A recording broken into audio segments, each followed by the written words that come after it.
Bonjour à tous et bienvenue sur News Center 247. Dans cet épisode bouleversant de Demain nous appartient, les lignes bougent et les masques tombent. Alors que Violette, Charles et Damien sont toujours séquestrés dans une maison inquiétante, un tournant majeur survient. Les portes s'ouvrent mystérieusement, laissant place à une liberté fragile et une confrontation terrifiante. Qui les a libérés? Et pourquoi maintenant? La réponse est aussi glaçante qu'improbable. Leur propre père, Henri Julliard, les attend au bout du couloir, en dressant le dîner comme si de rien n'était. Pendant ce temps, à 7, l'enquête sur le gaz anesthésiant progresse à grands pas. Karim et Sarah interceptent Rami alors qu'il tente de fuir. Sous pression, il avoue avoir été contraint de livrer une bonbonne volée à un mystérieux commanditaire, menaçant sa mère de représailles. Et ce n'est pas tout. Alors que Philippine tente de reprendre pied après son enlèvement, elle s'effondre dans les bras de Jordan. Un malaise soudain, inquiétant, qui pourrait bien révéler de nouvelles conséquences dramatiques. Restez avec nous pour plonger au cœur de cette intrigue haletante, où chaque geste compte et où le danger est plus proche qu'il n'y paraît. Dans le prochain épisode de Demain nous appartient, un tournant majeur s'annonce. Violette, Charles et Damien vont enfin pouvoir quitter les chambres où ils étaient retenus contre leur gré. Mais avant cette délivrance, une confrontation bouleversante avec leur père les attend. Tout commence lorsque Violette reprend conscience, allongée dans ce qui ressemble à une chambre d'enfant. Le papier peint pastel, les peluches, les rideaux à motifs. Tout détonne avec l'angoisse qui l'envahit. Instinctivement, elle se précipite vers la porte, tente de l'ouvrir, mais celle-ci est fermée à clé. Elle hurle, frappe, appelle à l'aide. La panique montant peu à peu. Ce vacarme parvient jusqu'à Charles, enfermé lui aussi de l'autre côté de la maison.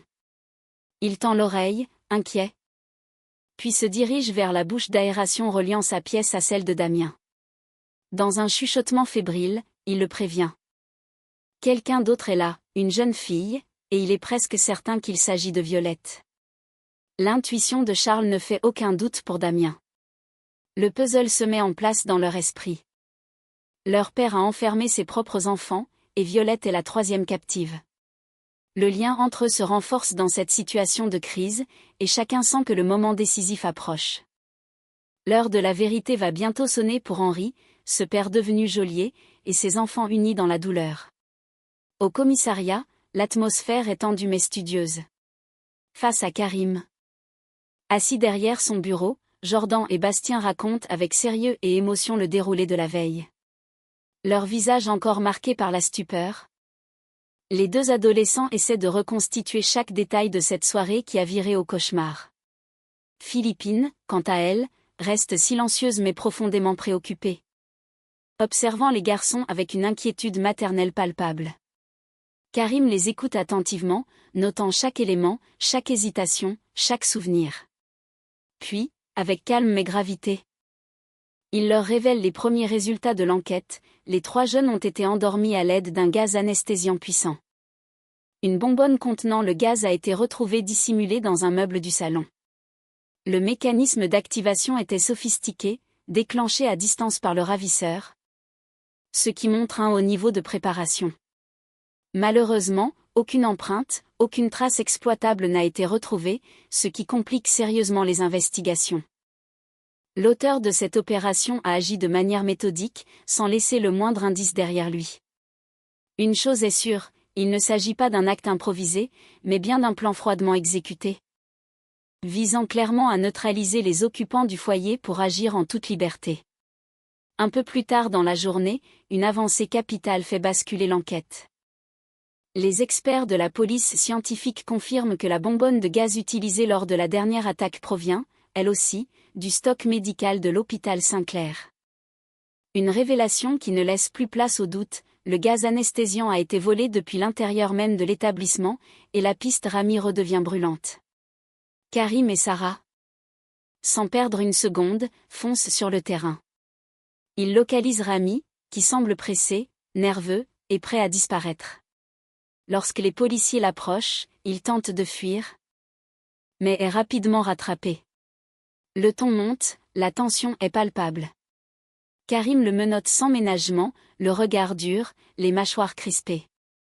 C'est la deuxième fois que ce jeune homme se retrouve dans leur viseur, cette fois, il n'échappera pas à la vérité. De retour au commissariat, Karim l'interroge avec fermeté.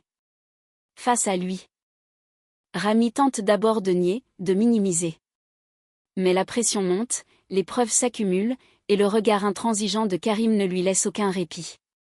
Finalement, brisé par la peur, Rami craque. La voix tremblante, il avoue qu'il a bel et bien livré une seconde bonbonne de gaz, mais sous la contrainte. Il explique que l'acheteur l'a contacté via une application cryptée, masquant ainsi son identité. Il ne l'a jamais vu, ni entendu, seulement lu. Et le message était clair, glaçant, si tu ne coopères pas, ta mère en paiera le prix. Terrifié à l'idée qu'on puisse s'en prendre à elle, Rami a cédé, malgré lui. Sa voix se brise quand il évoque sa peur et sa culpabilité, mais les policiers ne peuvent plus ignorer son implication. À la sortie du commissariat, alors que l'interrogatoire de Rami touche à sa fin, Audrey attend Jordan et Philippine, le regard tendu mais soulagé de les retrouver sains et saufs. Dès qu'ils franchissent les portes vitrées, elle les serre dans ses bras avec une tendresse fébrile, comme pour s'assurer qu'ils sont bien réels, là, en chair et en os. Sans hésiter, elle propose à Philippine de venir passer un moment chez les Roussel, le temps de souffler un peu, de se remettre de ses émotions. Philippine accepte, visiblement bouleversée. Bastien, de son côté, préfère rentrer directement chez sa mère, le visage fermé, encore sous le choc de ce qu'ils ont vécu. Chez les Roussel, l'ambiance est douce mais chargée d'émotions. Autour de la table, Philippine peine à cacher son trouble. La culpabilité la ronge. Elle murmure, presque honteuse, qu'elle se sent responsable de tout ce qui est arrivé. Que c'est à cause d'elle que le ravisseur s'en est pris à eux.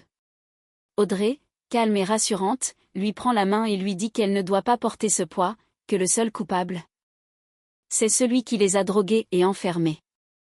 Lizzie et Léo viennent eux aussi lui témoigner leur soutien, avec des mots simples mais sincères. Jordan, particulièrement touché, reste silencieux mais attentif, posant un regard protecteur sur Philippine. Alors qu'il s'apprête à la raccompagner chez elle, Philippine chancelle soudainement. Son visage se décompose. Son teint devient pâle, et elle s'effondre dans les bras de Jordan, inconsciente. La panique gagne la pièce. Audrey appelle immédiatement les secours tandis que Jordan, sous le choc, essaie de la maintenir éveillée, la voix tremblante, « Philippine, reste avec moi, s'il te plaît. » Plus tard dans la soirée, alors que la nuit enveloppe la maison d'un silence pesant, Violette est soudainement tirée de ses pensées par un grincement léger. Un souffle d'air passe dans la pièce.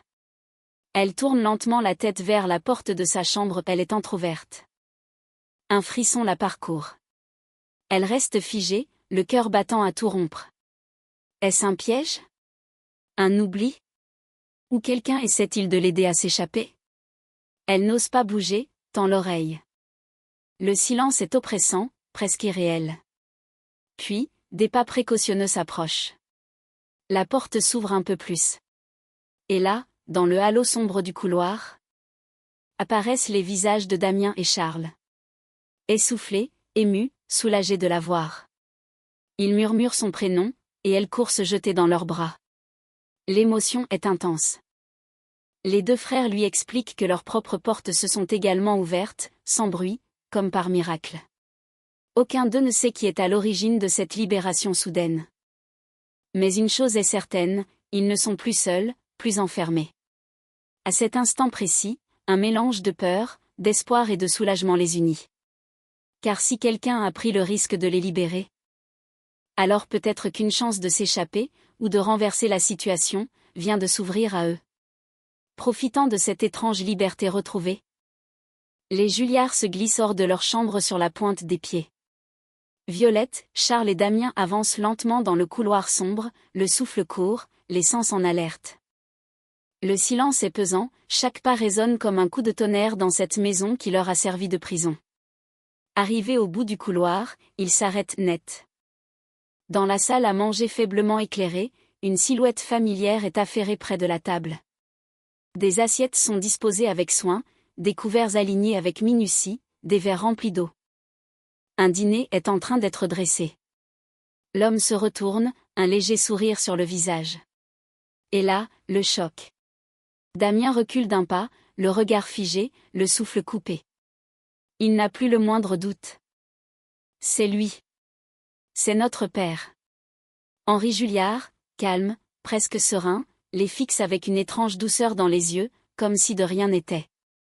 Pas une once de culpabilité sur son visage. Juste cette lueur inquiétante d'un homme convaincu d'agir pour le bien des siens. Les enfants restent pétrifiés, incapables de dire un mot. Car s'ils sont enfin libres de leurs mouvements, ils ne sont pas encore en sécurité. Le véritable danger est là, à quelques mètres d'eux. Préparant le repas comme si cette séquestration n'était qu'un simple dîner de famille. Voilà pour cet épisode intense et chargé en émotions de Demain nous appartient. Entre révélations glaçantes, confrontations familiales déchirantes, et zones d'ombre inquiétantes autour du gaz anesthésiant, l'intrigue prend un tournant majeur. Mais attention! Ce n'est que le début d'une tempête à venir. Dans les prochains épisodes, la santé de Philippine pourrait bien se dégrader, laissant craindre des séquelles dues au gaz ou à un traumatisme plus profond. Du côté des Julliard, la confrontation avec Henri risque d'atteindre un point de non-retour. Le dîner improvisé cache peut-être une dernière manipulation, voire un geste désespéré de la part d'un père au bord de la rupture psychologique. Et si Rami n'était qu'un pion ?